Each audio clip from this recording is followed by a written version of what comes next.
Hello, मेरा नाम है चंद्रहास। स्टडी स्मार्ट में आपका स्वागत है। दोस्तों, आप सबके बहुत सारे जो रिज़ल्ट्स हैं वो धीरे धीरे करके आप आते जा रहे हैं। जैसे आरआरबी क्लर्क का रिज़ल्ट आया, आईबीपीएस क्लर्क का रिज़ल्ट आया, पीओ का रिज़ल्ट आया। अभी बहुत सारे एग्ज़ाम्स के रिज़ल्ट आपके आने बाकी भी हैं। तो जिन बच्चों का अभी तक सिलेक्शन अभी तक किसी में भी नहीं हुआ, जैसे आरआरबी क्लर्क में नहीं हुआ, आईबीपीएस क्लर्क में नहीं हुआ, कई सारे बच्चों के मैसेजेस आ रहे हैं, कमेंट आ रहे हैं कि उनका बहुत मेहनत करने के बाद भी सिलेक्शन नहीं हो रहा है, प्रीलिम्स ही नहीं निकल रहा है, मेंस की तो बात छोड़िए। तो हमें इस चीज़ को थोड़ा डिस्कस करना होगा और थोड़ा इसके बारे में सीरियस होकर के बात करनी होगी अगर आप सिलेक्शन चाहते हैं। देखिए, सिलेक्शन ना हो पाने की वजह से दुखी होना एक बहुत नॉर्मल सी स्वाभाविक सी प्रक्रिया है। वो किसी के साथ भी होती है, सबके साथ होती है। अगर कोई ऐसा कहे कि सिलेक्शन नहीं हुआ फिर भी मैं खुश हूँ, तो या तो वो सीरियस नहीं है अपनी पढ़ाई को लेकर के, या फिर दूसरा रीज़न है कि उसका मानसिक संतुलन ठीक नहीं है। अगर कोई दुखी है सेलेक्ट ना हो पाने पे, तो इसका मतलब है कि वो चाहता है, पढ़ाई कर रहा है, लेकिन कुछ कमियां हैं जो अभी रह गई हैं। तो बातें करना तो बहुत आसान है, बातें बता देना भी बहुत आसान है, उनको फॉलो कर पाना उतना ही मुश्किल होता है। कोई भी बात अगर आपसे कोई कहे 6 घंटे पढ़ लो, तो ये लाइन बोलने में तो 2 सेकंड 3 सेकंड लगते हैं, लेकिन वो 6 घंटे पढ़ने में 6 घंटे लगते हैं। और जब पढ़ने बैठते हैं तो वो 6 घंटे 60 घंटे के बराबर भी लगते हैं। तो आपको ऐसा क्या करना होगा, या फिर हमें ऐसा क्या करना होगा कि जिससे ये जो हमारा नेगेटिव रिज़ल्ट है वो पॉजिटिव रिज़ल्ट की तरफ जाए। हमारे पास अभी चांसेस हैं, जैसे आईबीपीएस पीओ है, एसबीआई क्लर्क है, एसबीआई पीओ है। अभी 3 एग्ज़ाम आपके ऐसे बड़े बड़े बाकी ही हैं होना। सब में समय है, क्योंकि आप तैयारी पहले से करते आ रहे हैं। तो ऐसा नहीं है कि आप फ्रॉम द ज़ीरो स्टार्ट करेंगे, आपकी तैयारी चल रही है।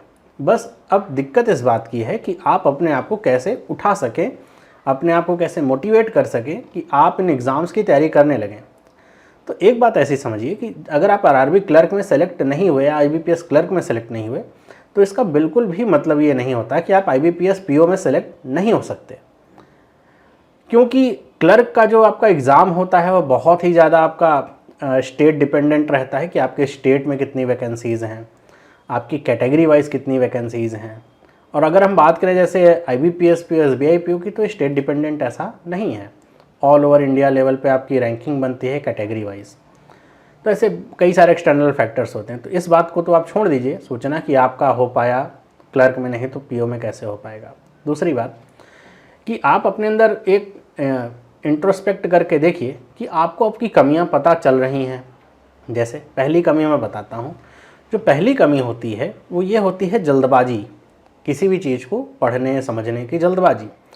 अब ये दौर ऐसा है जहां पे आपको 20 सेकंड 30 सेकंड के वीडियोस देखने की आदत रहती है, और वो एक हैबिट सी बन जाती है। आपको हर एक चीज़ जल्दी चाहिए और वो तुरंत चाहिए, रिज़ल्ट भी आपको तुरंत चाहिए, जल्दी चाहिए। सीखने पे जोर कम अगर डालेंगे आप, आपका कॉन्सेप्ट अगर इम्प्रूव नहीं हो पा रहा है, आप एक कह सकते हैं एक्सरसाइज कर सकते हैं। आप कोई भी एक पीओ मेंस लेवल का कोई क्वेश्चन लीजिए, अर्थमेटिक का ले लीजिए, कोई भी एक क्वेश्चन लीजिए, केवल उस क्वेश्चन को पढ़िए और ये देखिए कि क्या आप उस क्वेश्चन को समझ पाए। मैं ये नहीं कर रहा, आप उसे सॉल्व करिए। अगर आप उस क्वेश्चन को समझ ही नहीं पा रहे हैं कि उसमें जो डेटा दिया गया है उसको यूज कहाँ करेंगे, कैसे यूज करेंगे आंसर निकालने के लिए, तो आप खुद ही सोचिए कि अगर आपका प्रीलिम्स निकल भी जाता तो मेंस में क्या हाल होता। समझ पा रहे हैं बात? तो इसका मतलब अभी आप तैयार नहीं हुए हैं। तो ये तैयारी हमें बनानी होगी कि जो हम एग्ज़ाम में जो हमारी कमियां हैं उसको हम दूर कर सकें। अगर वो कमी आपकी इंग्लिश लैंग्वेज को लेकर के है तो उसे दूर करना ही पड़ेगा। ये बहाना तो नहीं चल पाएगा कि अगर इंग्लिश सही होती तो हमारा एग्ज़ाम में सिलेक्शन हो जाता। तो उसको हमें दूर करना पड़ेगा। दूर करने के लिए हमें मेहनत करनी पड़ेगी। अब मेहनत का अगर आप बिना किसी प्लान के मेहनत करते हैं तो हमेशा उसका फल अच्छा नहीं मिलता। जैसे अगर मान लीजिए मैं कहता हूँ कि मेरी इंग्लिश कमज़ोर है, मैं उस पर मेहनत करता हूँ, मैं मेहनत करना शुरू करता हूँ, मैं पढ़ रहा हूँ, टीचर से पढ़ रहा हूँ, अपने से पढ़ रहा हूँ, लेकिन मैंने अपनी सारी मेहनत केवल इंग्लिश में ही झोंक दी है। बाकी सब्जेक्ट के प्रति मेरा जो रवैया है ये ऐसा है कि आता है, ठीक है, कर लेंगे। तो होगा क्या कि आपकी प्रैक्टिस छूट जाएगी। तो इस वजह से मेहनत तो करिए, लेकिन बाकी चीज़ों को बैलेंस करते हुए। सब्जेक्ट बैलेंसिंग एक बहुत इंपॉर्टेंट फैक्टर होता है आपके एग्ज़ाम के निकलने का। आपको अगर एक सब्जेक्ट नहीं आता है तो इसका मतलब ये नहीं है कि अगर मान लीजिए सेक्शनल कट ऑफ नहीं है मान लीजिए एसबीआई में, तो इसका मतलब आप ये थोड़ी ना समझ सकते हैं कि आप इंग्लिश नहीं आता है नहीं भी करेंगे तब भी एसबीआई पीओ बन जाएंगे। बिल्कुल नहीं। क्यों? क्योंकि आपको भले ना आता हो लेकिन आपसे ज़्यादा इतने बच्चे यहाँ पे बैठे मिलेंगे आपको जिनको चारों सब्जेक्ट आते होंगे, इतने आते होंगे कि आपसे ज़्यादा नंबर लेके आएंगे। तो आपका मेहनत या आपको कितना आता है इससे लेना देना इस फैक्टर पे डिपेंड करता है कि आपके कॉम्पिटिटर कितना अच्छा पढ़ रहे हैं। तो आपके कॉम्पिटिटर कितना अच्छा पढ़ रहे हैं आप सबको पता होगा।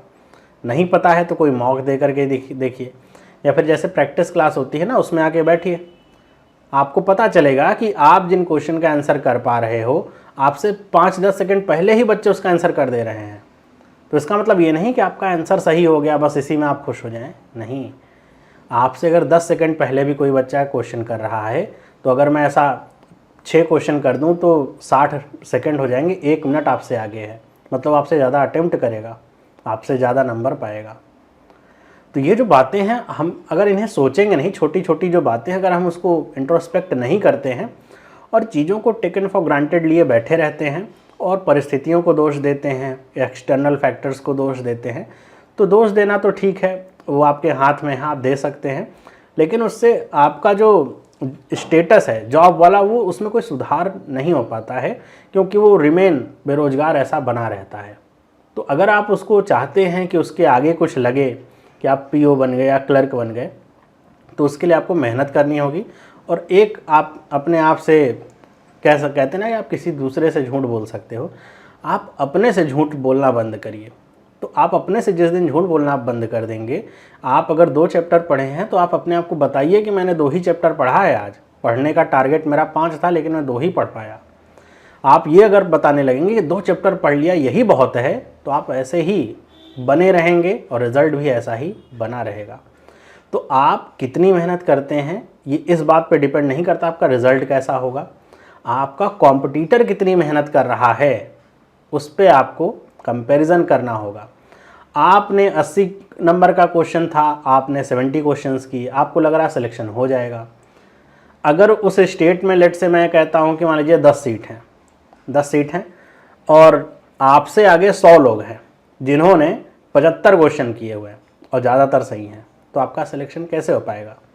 तो इस बात को समझिए और थोड़ा मेहनत करना शुरू करिए। आपके लिए जो क्लासेस मैं लेके आता हूँ, जैसे प्रैक्टिस क्लास में लेके आता हूँ, प्रीलिम्स लेवल की क्लास ऐसे लेके आता हूँ, हालांकि वो प्रीलिम्स लेवल से आगे की रहती हैं, लेकिन ज़्यादातर बच्चे सिर्फ इसलिए नहीं ज्वाइन करते हैं, पहली चीज़ कि उनको लगता है कि ये हमारे यहाँ क्वेश्चन सही नहीं हो पा रहे, हम जहाँ आसान क्वेश्चन आते हैं वहाँ करते हैं, है ना। फिर ज़्यादातर बच्चे इसलिए भी ज्वाइन नहीं करते हैं, हमको 35 क्वेश्चन करने हैं वरना हम करेंगे ही नहीं ज्वाइन। तो क्वांटिटी के पीछे आप भागते रहते हैं और क्वालिटी क्वेश्चंस को छोड़ते रहते हैं, और यही एक रीज़न होता है कि आप पीछे ही रहते हैं। अच्छे क्वेश्चन आप करेंगे नहीं, आसान क्वेश्चन छोड़ेंगे नहीं। फिर आसान क्वेश्चन तो कोई भी नहीं छोड़ता कौन है? जो कठिन क्वेश्चंस होते हैं, जिसमें दिमाग लगता है, उसी में गलतियाँ भी होती हैं। तो आसान वाला तो सब कर ही लेंगे, कठिन वाला कुछ ही कर पाएंगे, और जो कर पाएंगे उन्हीं का सिलेक्शन होगा। तो अपनी मेहनत को थोड़ा इम्प्रूवमेंट की तरफ लाइए और ये प्रयास करिए कि आप अपनी जो तैयारी है उसको इस स्तर पे लेके आएँ कि आप फाइट कर सकें। मुझे उम्मीद है आपको ये बातें समझ में आई होंगी, और अगर ये समझ में आई हैं तो इन पे इम्प्लीमेंटेशन का कार्य आप करना शुरू कर दीजिए। बिना इम्प्लीमेंटेशन के सिर्फ सोचने और बोलने से कुछ नहीं होता है। मैं आपके लिए क्लासेस ला रहा हूँ, आप क्लासेस करिए। अभी क्वांट की क्लासेस भी हमारे स्टार्ट होने वाली हैं, आप उसे करिए। जो चीज़ें नहीं आती हैं उसे सीखिए। जब तक आप सीखेंगे नहीं तब तक आप आगे बढ़ेंगे कैसे। मिलता हूँ आप सभी से अगली वीडियो में, तब तक के लिए सभी को बाय।